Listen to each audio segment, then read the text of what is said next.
Everyone, सरल academy में आपका स्वागत है। उम्मीद करती हूँ आप सब बढ़िया हैं और आज से आपकी स्टडीज भी कंटिन्यू चलने वाली है, क्योंकि आज हम आपके लिए लेके आए हैं फिजिक्स का चैप्टर 1 का लेक्चर 1। मतलब आज से हमारी पढ़ाई स्टार्ट हो जानी चाहिए। ठीक है, तो फिजिक्स में चैप्टर नंबर 1 जो है बेटा, वो है हमारा क्या, वैद्युत आवेश तथा क्षेत्र। ये यूनिट 1 का पार्ट है। यूनिट 1 है स्थिर वैद्युत, जिसमें चैप्टर नंबर 1 है बेटा वैद्युत आवेश तथा क्षेत्र। इसे हम आज समझने वाले हैं। शुरुआत मतलब क्या क्या हमें पढ़ना है, इसमें बेसिक क्या क्या है, इंट्रोडक्शन ये क्लास है, लेकिन बहुत ज्यादा इंपॉर्टेंट चीजें हम यहाँ डिस्कस करेंगे ताकि आगे के जो क्वेश्चंस हैं वो आपके लिए थोड़े से आसान हो जाएं। तो चलिए स्टार्ट करते हैं आपका 12वीं का सफर। और फिजिक्स में चैप्टर नंबर 1 से हम इसकी शुरुआत कर रहे हैं।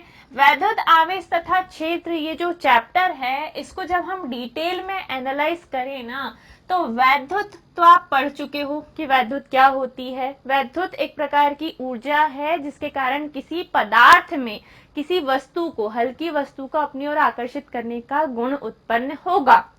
इलेक्ट्रिसिटी को ही हम क्या कहते हैं, वैद्युत। ठीक है, तो वैद्युत के बाद जो सेकंड शब्द है हमारा, वो क्या है बेटा, आवेश। तो चलिए पहले हम समझते हैं किसे, आवेश को। आवेश यानी क्या, तो आवेश यानी मैडम होता है चार्ज। ठीक है, ये तो इंग्लिश वर्ड हो गया। मुझे ये बताओ आवेश का मतलब क्या है। तो जो आपकी बुक बोलती है उसके अनुसार अगर मैं आपको डिफाइन करूँ ना, उसके अनुसार अगर मैं आपको बताऊं, तो आवेश एक प्रकार की ऊर्जा है। आवेश एक प्रकार की ऊर्जा है, यानी कि एनर्जी है, ऊर्जा है, जिसके कारण किसी भी वस्तु में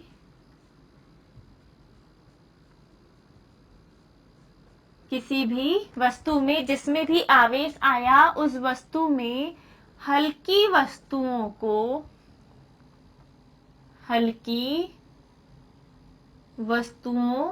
को अपनी ओर आकर्षित करने का गुण उत्पन्न हो जाता है। आपको मेरे साथ साथ नोट्स भी बनाने हैं प्रॉपर। जितना भी मैं लिखती हूँ इसमें से बिना काम का कुछ भी नहीं होता, सब कुछ आपको पढ़ना है बेटा, करने का गुण उत्पन्न हो जाता है। तो क्या करना है, साथ साथ में कॉपी पेन लो और नोट्स भी बनाते चलो। हेडिंग हमारी रहेगी क्या, आवेश। तो आवेश एक प्रकार की क्या है बेटा, ऊर्जा है, जिसके कारण किसी भी वस्तु में किसी दूसरी, उससे जो हल्की वस्तुएं होंगी, जिस वस्तु में आवेश आ गया है वो वस्तु दूसरी हल्की वस्तु को अपनी ओर आकर्षित कर सके, ये गुण उत्पन्न हो जाता है। किसके कारण, आवेश के कारण। ठीक है, ये गुण उत्पन्न हो जाता है किसके कारण, आवेश के कारण। तो हम कह सकते हैं कि आवेश एक प्रकार की क्या है, एनर्जी, तभी तो वो वस्तु दूसरी वस्तु को अपनी ओर खींच पा रही है। अब अगर हम बात करें दो अलग अलग टाइप की छड़ों की, फॉर एग्जाम्पल आपके पास दो कांच की छड़ है। ठीक है, दो काय की छड़ है, कांच की छड़ है। ये एक कांच की छड़ है, ये दूसरी कांच की छड़ है। इन दोनों कांच की छड़ों को आपस में आपने रगड़ा, और रगड़ने के कारण दोनों कांच की छड़ों पर क्या आ गया बेटा, आवेश आ गया। ठीक है, मान लीजिए जब आपने इनको रगड़ा ना, कांच की छड़ों को, किस पर रगड़ा, एक कांच की छड़ को आपने किसी रेशम के ऊपर रगड़ा, फिर दूसरी कांच की छड़ को भी रेशम के ऊपर रगड़ा। रगड़ने के बाद दोनों में अगर समान प्रकृति का आवेश आ गया, तो हो सकता है कि जब आप इन दोनों को पास पास लेके आए तो ये एक दूसरे को दूर फेंकें। ठीक है, एक दूसरे को दूर फेंकें। क्यों, इसका रीजन ये है कि प्रकृति में दो प्रकार के आवेश होते हैं। अगर हम बात करें आवेश के प्रकार की, समझ में आ रहा है या नहीं, फटाफट से कमेंट करके बताओ पहले। ठीक है, तब हम पहुंचेंगे आगे। अगर हम बात करें आवेश के प्रकारों की, तो आवेश बेटा दो प्रकार का होता है। एक होता है धनावेश, यानी कि प्लस चार्ज, और दूसरा होता है ऋणावेश यानी कि माइनस चार्ज। ठीक है, एक होता है धन और दूसरा होता है ऋण आवेश। प्रकृति में दो टाइप के आवेश होते हैं, पहला प्लस और दूसरा माइनस। जब कभी भी प्लस प्लस टकराते हैं ना, तो ये दोनों एक दूसरे को दूर फेंकते हैं, मतलब इन दोनों के बीच में होता है बेटा प्रतिकर्षण। ठीक है, इस प्रकार अगर आपने दूसरी छड़ ली और दूसरी छड़ है एवोनाइट की और दोनों छड़ों को फर के कपड़े के ऊपर रगड़ा, ये है एवोनाइट की छड़, धातु है एक। ठीक है, ये दूसरी भी है एवोनाइट की छड़। इन दोनों छड़ों को आपने क्या किया, किसी फर के ऊपर या ऊन के ऊपर रगड़ा, तो इन दोनों पे भी क्या उत्पन्न हो जाएगा बेटा, आवेश। ठीक है, ये है एवोनाइट की छड़। अब ये रीजन क्या है आप लोगों को ये सब बताने का कि कांच कांच में कौन सा या एवोनाइट में कौन सा, तो ऑब्जेक्टिव कहीं से भी कुछ भी बना के पूछ लेता है, आपको एक सिंगल लाइन भी मिस नहीं करनी। एनसीईआरटी में जितना कुछ दिया है, न्यू एनसीईआरटी को हम फॉलो करते हैं, तो सब कुछ हमें बहुत अच्छे से समझना है बेटा, कुछ भी स्किप नहीं करना। कहीं से भी कुछ भी ऑब्जेक्टिव बन के पूछ लेता है, 2 नंबर में कुछ भी आ जाता है, बहुत इजी इजी से क्वेश्चन आते हैं, जैसे अभी पढ़ रहे हो वैसे ही कुछ भी आ सकता है। तो हमें कुछ भी स्किप नहीं करना, सब कुछ पढ़ना है। ठीक है, सब कुछ डिटेल में अच्छे से पढ़ना है। तो जब हमने कांच को ऊन के ऊपर रगड़ा था, तो कांच में एक कांच दूसरी कांच की छड़ को रगड़ा, जब दोनों को रगड़ा तो दोनों में समान प्रकृति का आवेश उत्पन्न हो गया। ठीक इसी प्रकार जब एवोनाइट की छड़ को रगड़ा ना, तो इन पर भी क्या बोलते से समान प्रकृति का आवेश उत्पन्न हो गया, लेकिन इन पर उत्पन्न हुआ, मान लीजिए कौन सा आवेश, ऋण आवेश। तो हुआ क्या, जब आप दोनों एवोनाइट की छड़ को पास पास लेके आएंगे, तो इन दोनों के बीच में भी क्या होगा बेटा, प्रतिकर्षण होगा। इतना बेसिक तो आपका क्लियर होगा। ठीक है, इन दोनों के बीच में भी क्या होगा, प्रतिकर्षण होगा। यहां तक नोट डाउन कर लिया। ठीक है, इसका मतलब क्या है, इसका मतलब हमें दो निष्कर्ष मिलते हैं। पहला, दो समान आवेश एक दूसरे को प्रतिकर्षित करते हैं। दो समान आवेश जिसे आप कहेंगे बेटा सजातीय आवेश, एक जैसे आवेश जिसे हम कहते हैं सजातीय आवेश, एक दूसरे को प्रतिकर्षित करते हैं, एक दूसरे को रिफ्लेक्ट करते हैं, एक दूसरे को दूर फेंकते हैं। ठीक है, एक दूसरे को प्रतिकर्षित करते हैं। अगर दो एक जैसे आवेशों को आप पास पास लेके आएंगे, तो ये एक दूसरे को दूर फेंकेंगे। और अगर अगले पॉइंट पे जाएं, तो आप कह सकते हो दो विजातीय आवेश। विजातीय आवेश का मतलब क्या हुआ, अलग अलग। ठीक है, यानी कि अलग अलग। ठीक है, अलग अलग, दो अलग अलग आवेश एक दूसरे को आकर्षित करते हैं, एक दूसरे को आकर्षित करते हैं।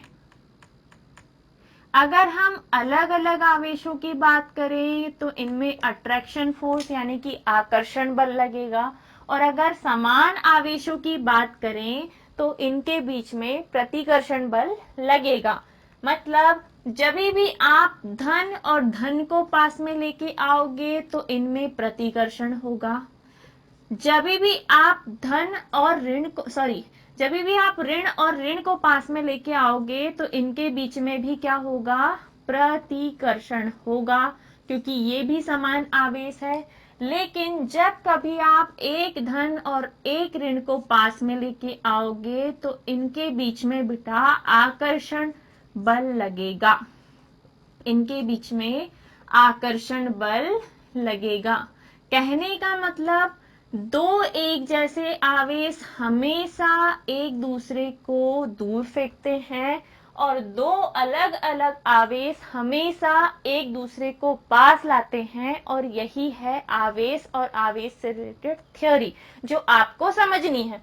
अभी तक मैंने सिर्फ आपको बताया कि आवेश क्या है, आपको डेफिनेशन याद रखनी है कि एक प्रकार की ऊर्जा है जिसके कारण किसी वस्तु में हल्की वस्तु को अपनी ओर आकर्षित करने का गुण उत्पन्न हो जाता है। जैसे कांच की छड़ पर धनावेश आ गया, अगर किसी दूसरी वस्तु पर ऋणावेश होगा तो वो उसको अपनी ओर खींचेगी। आप सूखे बालों में कंघी कीजिए, बार बार रगड़ोगे तो कंघी पर आवेश उत्पन्न हो जाएंगे, जिससे आप उस कंघी को अगर धूल के कण या छोटे छोटे कागज के टुकड़े के पास लेके जाओगे ना, तो वो टुकड़े उस कंघी पर चिपक जाएगी। और एक्सपेरिमेंट हम बचपन में खूब करते थे, बड़ा मजा आता था हमको धूल को इकट्ठा करने में या छोटे छोटे कागज के टुकड़ों को समेटने में, है ना। लेकिन वही अगर आप गीले बालों में कंघी करोगे, फिर एक्सपेरिमेंट करने की सोचोगे तो नहीं होता। क्यों? क्योंकि गीले बाल जो होते हैं वो विद्युत के सुचालक होते हैं, और घर्षण के कारण आवेश हमेशा कुचालकों में उत्पन्न होता है। कांच क्या है? कुचालक, इसीलिए इस पे घर्षण के कारण क्या उत्पन्न हुआ?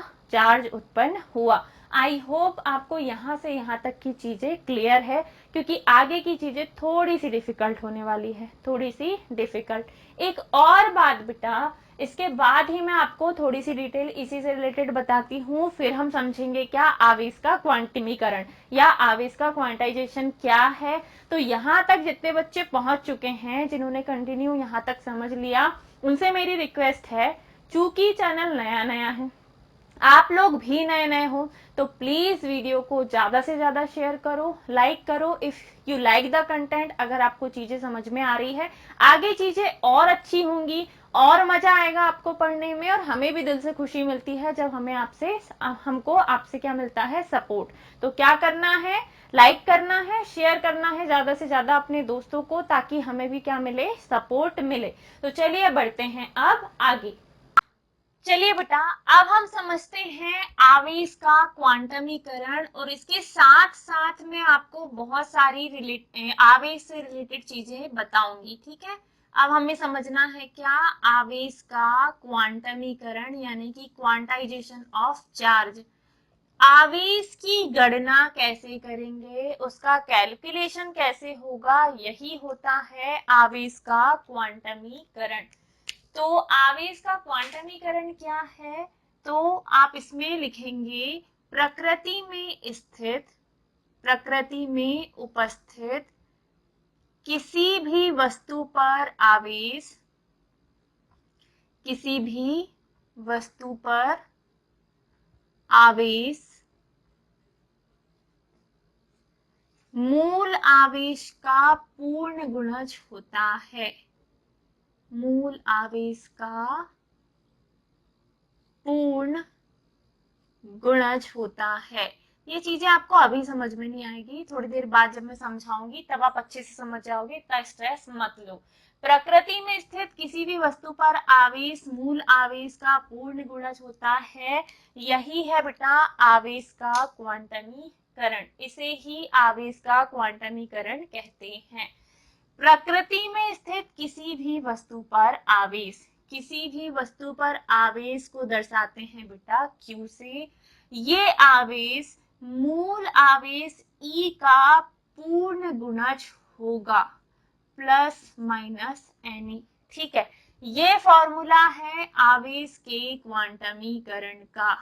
आवेश के क्वांटमीकरण का फॉर्मूला है ये जो आपके सामने है, लेकिन अब हमें इसे समझना है, ठीक है। किसी भी वस्तु पर अगर हमें कुल आवेश निकालना हो, तो ये कुल आवेश जो है उसके मूल आवेश का पूर्ण गुणज होगा। फॉर एग्जाम्पल, आपके सामने मान लीजिए कोई परमाणु है, इस परमाणु का नाम है सोडियम, परमाणु का नाम है सोडियम, ठीक है। या इजी कुछ लेते हैं, इजी में क्या ले लें? तो H hydrogen, He helium, Li lithium, ठीक है। Hydrogen, helium, lithium. लिथियम का परमाणु क्रमांक कितना होता है? H hydrogen, He helium, Li lithium, Be beryllium, B boron. ऐसे करके आपको पूरा सीक्वेंस में याद रखना है, पीरियोडिक टेबल। अब ये देखो, लिथियम का परमाणु क्रमांक है 3। 3 का मतलब होता है कि इसके पास इलेक्ट्रॉन भी 3 है बेटा, और प्रोटॉन यानी कि पॉजिटिव चार्ज भी 3 है, ठीक है। तो ये जो लिथियम का परमाणु क्रमांक है ना, जब इस परमाणु क्रमांक को हम n की जगह रखेंगे, आपसे पूछा जाए कि लिथियम में कुल आवेश कितना होगा, कुल आवेश कितना होगा, क्वांटमीकरण पद्धति के अनुसार गणना करके बताओ। तो Q का मान हमें निकालना है। परमाणु क्रमांक जितना भी है, मतलब इलेक्ट्रॉन या प्रोटॉन की संख्या जितनी भी है, उसको हम रखेंगे n की जगह पे, और n की जगह पे आएगा कितना बेटा, 3 इनटू में E का जो न्यूनतम मान है, किसी भी आवेश का जो न्यूनतम मान होता है वो होता है 1.6 इंटू 10 की पावर माइनस 19। कितना है होता है बेटा, 1.6 इंटू 10 की पावर माइनस 19। ये मैं तुमको बताऊंगी भी। जो ई है ना, ई को बोला जाता है बेटा मूल आवेश या इलेक्ट्रॉनिक आवेश, मूल आवेश या इलेक्ट्रॉनिक आवेश। ई को कहा जाता है मूल आवेश या इलेक्ट्रॉनिक आवेश, और इसका जो मान होता है वो होता है 1.6 इंटू 10 की पावर माइनस 19। और चूंकि ये आवेश है तो आवेश का मात्रक होता है बेटा कूलाम, आवेश का मात्रक होता है कूलाम। और ये आपको याद करना है बहुत अच्छे से, बढ़िया तरीके से लिखोगे सारे फैक्ट्स, और आपको याद भी करने हैं, ठीक है। ये हमने लिया था लिथियम। लिथियम का परमाणु क्रमांक 3, मतलब उसमें इलेक्ट्रॉन भी 3 और प्रोटॉन भी 3। अगर आपको इलेक्ट्रॉनिक आवेश निकालने को बोले, कुल आवेश निकालना है लेकिन कौन सा निकालना है, इलेक्ट्रॉनिक आवेश, तो ये इलेक्ट्रॉनिक आवेश है, मतलब सामने माइनस का चिन्ह रहेगा। क्यू 3 का 6 में गुणा करोगे तो 6 दूनी 12, 3 18 की 8, हाथ का 1, 3 एक कम 3 और 1 4, और एक संख्या के बाद दशमलव, इंटू में है 10 की घात माइनस 19। और ये कैसा आवेश है, ऋणावेश। लिथियम पर 4.8 into 10 to the power minus 19, और आवेश का मात्रक होता है बेटा कूलाम।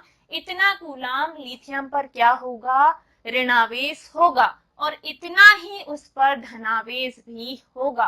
जब आपको कुल आवेश निकालने को बोले तो जो भी परमाणु आपके सामने है, आप उसमें इलेक्ट्रॉन या प्रोटॉन की संख्या को n की जगह पे रखेंगे। E की जगह पे ऑलवेज आपको 1.6 इंटू 10 की पावर माइनस 19 रखना है। दोनों का मल्टीप्लाई करके जो भी मान आपको प्राप्त होगा वही होगा उस परमाणु या उस तत्व या उस वस्तु पर उपस्थित कुल आवेश। यहाँ तक क्लियर, यहाँ तक कोई डाउट नहीं। बहुत आसानी से, बहुत इजी लैंग्वेज में मैंने आपको समझा दिया एक एग्जाम्पल लेके, ठीक है। बहुत सारे एग्जाम्पल हम अभी समझेंगे, लेकिन अभी इसके आगे का देखो।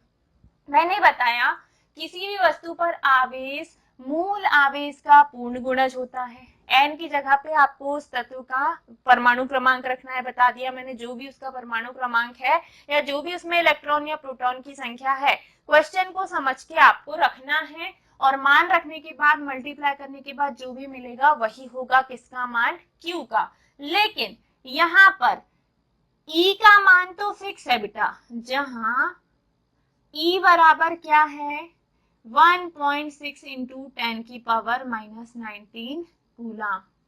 E बराबर ये है। N बराबर यहाँ पे 1 2 3 4 5 कुछ भी हो सकता है। जैसा परमाणु रहेगा उसके परमाणु क्रमांक के आधार पर आप इलेक्ट्रॉन या प्रोटॉन की संख्या लिखेंगे। और Q का जो मान है ये कुल आवेश है, और कुल आवेश का मान हमेशा E 2E की जगह पे आप ये मान रखोगे जो आपके सामने मल्टीप्लाई कर दोगे, ठीक है। E 2E 4E 3E 4E dash dash dash, हमेशा यही प्राप्त होगा। प्राप्त होता है या होता है कभी भी 1.5E 1/2E या फ्रैक्शन 3E, मतलब दशमलव वाली संख्याएं, भिन्न वाली संख्याएं या अंडर रूट वाली संख्याओं में आपको कुल आवेश का मान कभी भी प्राप्त नहीं होगा। ऑब्जेक्टिव टाइप क्वेश्चन यहाँ से बना सकता है कुछ भी, तो आपको सिंगल छोटी से छोटी डिटेल्स पर फोकस करना है। हम समझ रहे हैं आवेश का क्वांटमीकरण। प्रकृति में उपस्थित किसी भी वस्तु पर कुल आवेश मूल आवेश का पूर्ण गुणज होता है। यहाँ पे E का मान होगा बेटा 1.6 इंटू 10⁻⁻19। इसको देखकर आप बोलोगे कि मूल आवेश या इलेक्ट्रॉनिक आवेश का मान इतना होता है और आवेश का मात्रक जो होता है बेटा, आवेश का मात्रक जो होता है एसआई पद्धति में आवेश का जो मात्रक होता है वो होता है आवेश का एसआई मात्रक। ठीक है, एसआई मात्रक होता है कूलाम। और अगर आप सीजीएस पद्धति में जाएंगे तो सीजीएस मात्रक की हम अगर बात करें तो होता है बेटा स्थैत कूलाम। कूलाम की जगह आप क्या कर दोगे, स्थैत कूलाम। और आगे अगर हम बढ़ें तो एक और चीज आपसे पूछ सकती है, वो है बेटा आवेश का विमीय सूत्र। अगर आपसे पूछा जाए आवेश का विमीय सूत्र, आवेश का विमीय सूत्र पूछ लेता है, ठीक है, तो विमीय सूत्र की अगर हम बात करें तो धारा की परिभाषा होती है आवेश प्रवाह की दर ही धारा है। आवेश प्रवाह की दर ही धारा है, मतलब आवेश प्रवाह की दर। ठीक है, दर निकालने के लिए सबसे अच्छा फॉर्मूला समय का क्या दे दो भाग समय का पक्षांतर करो, क्योंकि आवेश का सूत्र चाहिए। तो आवेश बराबर होता है क्या, धारा गुणित समय, धारा गुणित समय। इसको देखकर आप बोलोगे आवेश को दर्शाते हैं कैपिटल या स्मॉल क्यू से।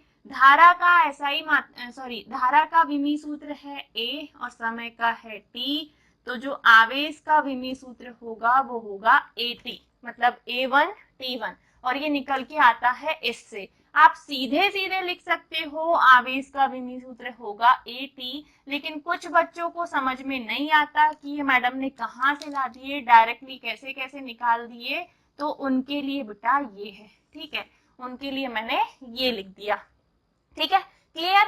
आपसे पूछा जाए मूल आवेश या इलेक्ट्रॉनिक आवेश का मान, आपको लिखना है बेटा 1.6 इंटू 10⁻⁻19। इससे कम आवेश पृथ्वी में नहीं है। न्यूनतम आवेश का जो प्राप्त मान है वो इतना है। आवेश का एसआई पद्धति में मात्रक कूलाम होता है, सीजीएस पद्धति में मात्रक स्थैत कूलाम होता है। आगे आपको मात्रकों की बहुत जरूरत पड़ने वाली है, बिल्कुल स्किप किए बिना अच्छे से ध्यान से समझो और साथ ही साथ याद भी करते चलो, लिखते भी चलो। अब अगर हम आवेश के विमीय सूत्र की बात करें तो सूत्र लगाओगे आवेश बराबर धारा गुणित समय, और इसी से आप निकालोगे आवेश का विमीय सूत्र जो कि होता है बेटा एटी। ठीक है, M0 L0 सिर्फ होता है इसमें क्या, ए टी। ये रहा इसका सूत्र। क्वांटमीकरण का सूत्र आपके सामने है कि Q बराबर प्लस माइनस NE होता है। N की जगह 1 2 3 4 जैसी वैल्यू रहेगी हम वैसा रखेंगे।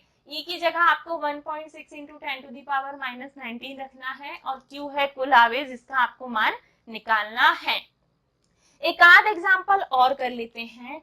फॉर एग्जाम्पल आपके सामने है ऑक्सीजन डबल माइनस, ठीक है, ऑक्सीजन डबल माइनस पर कुल इलेक्ट्रॉनिक आवेश की गणना कीजिए, आवेश की गणना कीजिए। अगर आपसे पूछा जाए क्वांटमीकरण करने को कि ऑक्सीजन है इस पर कुल इलेक्ट्रॉनिक आवेश की गणना करो, तो कैसे करोगे आप। हम जानते हैं, क्या जानते हैं, ऑक्सीजन डबल माइनस का मतलब है कि N का जो मान है, N का जो मान है, ऑक्सीजन का परमाणु क्रमांक है 8, लेकिन 2 इलेक्ट्रॉन ज्यादा दिख रहे हैं, तो ऑक्सीजन पर इलेक्ट्रॉनों की संख्या हो जाएगी बेटा 10। ऑक्सीजन पर इलेक्ट्रॉनों की संख्या हो जाएगी 10। E का मान ऑलरेडी आपके पास है 1.6 इंटू 10⁻⁻19, और Q का मान हमें निकालने को बोला है। कुल इलेक्ट्रॉनिक आवेश की गणना कीजिए, मतलब किसका मान निकालना है बेटा, Q का। अब क्या करेंगे, वही सेम फॉर्मूला, Q बराबर होता है Ne plus minus Ne। Q का मान हमें निकालना है, N का मान है 10 और ये आपको दिया है 1.6 इंटू 10⁻⁻19। दोनों का गुणा करोगे, एक दशमलव हटा दोगे, मतलब 16 गुणित 10 की घात -19 कूलाम ऑक्सीजन पर ऋणावेश होगा, क्योंकि आपसे ऋणावेश पूछा है, ठीक है। इतना ऑक्सीजन पर क्या होगा बेटा, ऋणावेश होगा। इतना ऑक्सीजन पर क्या होगा, ऋणावेश। अब एक और टाइप क्वेश्चन का बन सकता है, ठीक है। एक और टाइप क्या बन सकता है, तो इतना मैडम को मिटाना पड़ेगा, फटाफट से यहाँ तक राइट डाउन कर लेना। इसके बाद आगे हम बढ़ेंगे तो आगे आपसे पूछ सकता है कि किसी वस्तु पर कुल 1 कूलाम आवेश है, ठीक है। अब प्रश्न का तरीका थोड़ा सा बदल जाएगा। किसी वस्तु पर 1 कूलाम आवेश है, उस पर इलेक्ट्रॉनों की गणना कीजिए। उस पर उपस्थित इलेक्ट्रॉनों की गणना कीजिए। इसको सिंपल वे में पूछा था। 1 कूलाम आवेश में इलेक्ट्रॉनों की संख्या 2025 एमपी बोर्ड का पहला प्रश्न था ये, ठीक है। 1 कूलाम आवेश में उपस्थित इलेक्ट्रॉनों की संख्या बताइए। एमपी बोर्ड 2025 के पेपर का फर्स्ट क्वेश्चन है ये, तो ध्यान से समझना। किसी वस्तु पर आवेश दिया हुआ है बेटा, क्या दिया हुआ है, Q का मान दिया हुआ है 1 कूलाम। अब उसने आपको निकालने को नहीं बोला है, उसने बोला है कि किसी वस्तु पर 1 कूलाम आवेश है, ठीक है। उस पर उपस्थित इलेक्ट्रॉनों की गणना कीजिए, मतलब किसका मान निकालना है आपको, N का मान निकालना है। और E का मान हमें पता है 1.6 into 10 to the power -19 coulomb होता है E का मान। N का मान यानी कि इलेक्ट्रॉनों की संख्या आपसे पूछा है। चूंकि हम जानते हैं Q बराबर होता है Ne प्लस माइनस Ne, इलेक्ट्रॉनों की बोला है तो माइनस में आएगा। अब Q का मान कितना दिया हुआ है, 1 दिया हुआ है। N का मान हमें निकालना है। E का मान कितना है बेटा, 1.6 इंटू 10 की पावर -19।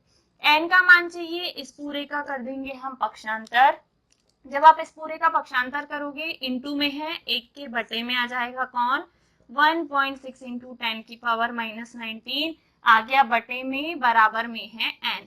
आगे क्या करोगे, आगे कुछ नहीं करना, n बराबर 1 के बटे में है 1.6 इंटू 10 की पावर -19। एक बहुत छोटा है, ये बहुत बड़ा है। इसको जब हम ऊपर भेजेंगे तो 10 की घात -19 हो जाएगा, प्लस का 19, और दशमलव हटाओगे तो 1 जीरो ऊपर बढ़ जाएगा, मतलब 1 जीरो ऊपर बढ़ गया, 10 की घात -19 हो गया, 10 की घात प्लस का 19, और बटे में है क्या, 16। अभी भी 16 से 10 को काटोगे थोड़ा सा असंभव है, तो क्या करेंगे, 1 जीरो इधर उधार दे दीजिए। 1 जीरो इधर उधार दोगे तो यहाँ 10 था, 1 जीरो आ गया, 100 हो गया। 10 की घात अब कितनी बचेगी, 18, और बटे में क्या है, 16। 16 से जब 100 को काटोगे ना तो आंसर आएगा 6.25 इंटू 10 की पावर कितना है, 18। कितना आया बेटा, n का मान कितना आया है काटने पर, 6.25 इंटू 10 की पावर 18 इलेक्ट्रॉन। इतने इलेक्ट्रॉन 1 कूलाम आवेश में होंगे। इतने इलेक्ट्रॉन 1 कूलाम आवेश में होंगे। और ये हमने निकालकर प्रूफ कर दिया कि अगर हमारे पास 1 कूलाम आवेश है तो उस पर 6.25 गुणे 10 की घात 18 इलेक्ट्रॉन होंगे। मूल आवेश बोलेगा तो 1.6 इंटू 10 की पावर -19 करना है।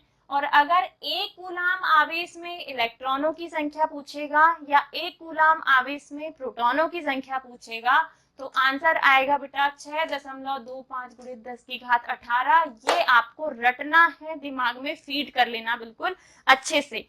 तो आई होप अभी तक मैंने आपको जितना भी समझाया इंट्रोडक्टिव क्लास के हिसाब से बहुत ज्यादा हो गया, ब्लंडर फैला दी मैडम ने। आवेश, आवेश के प्रकार, आवेश का विमीय सूत्र, आवेश के मात्रक, दोनों तीनों मात्रक, इस पे मूल आवेश का मान, आवेश का क्वांटमीकरण, क्वांटमीकरण के बाद फॉर्मूले और कुछ हमने इससे न्यूमेरिकल भी किए, इतना सारा हो गया। तो नेक्स्ट क्लास में इसका आप रिवीजन करके आएंगे। अब हमारा थोड़ा सा इम्पोर्टेंट सेक्शन चालू हो जाएगा। वैसे सब कुछ ही इम्पोर्टेंट होता है, लेकिन फिर भी आज के लिए थोड़ा ज्यादा हो गया क्योंकि ये फर्स्ट लेक्चर था, लेकिन इसका मतलब ये नहीं कि आप स्किप करके निकल जाओगे। पूरा वीडियो देखना है, लाइक करना है, शेयर जरूर कर देना। जितना ज्यादा शेयर करोगे उतने अच्छे से आगे की क्लास कंटिन्यू रहेंगी। अगर सपोर्ट नहीं करोगे मैं बाय गॉड बीच में ही बंद कर दूंगी, नहीं तो जस्ट किडिंग, मजाक कर रही हूँ। मेरे को पता है बच्चे मेरे सपोर्टिव हैं, बिल्कुल सपोर्ट करेंगे। 6 महीने में सपोर्ट किए तभी हम आज यहाँ पे हैं, अगर नहीं करते तो नहीं होते, ठीक है, स्विच कर देते। ऑफलाइन अच्छा खासा चल रहा था, वहीं कंटिन्यू करते, लेकिन ऑनलाइन आए हैं क्योंकि बहुत ज्यादा रिक्वेस्ट की गई थी, फिर आए हैं, ठीक है। तो वीडियो अगर अच्छा लगा हो, समझ में आया हो, जितना भी आज मैंने पढ़ाया कल आपको पढ़ के वापस आना है, आगे हम उसके अनुसार समझेंगे। तो मिलते हैं नेक्स्ट क्लास में, तब तक के लिए bye bye, take care, Radhe Radhe.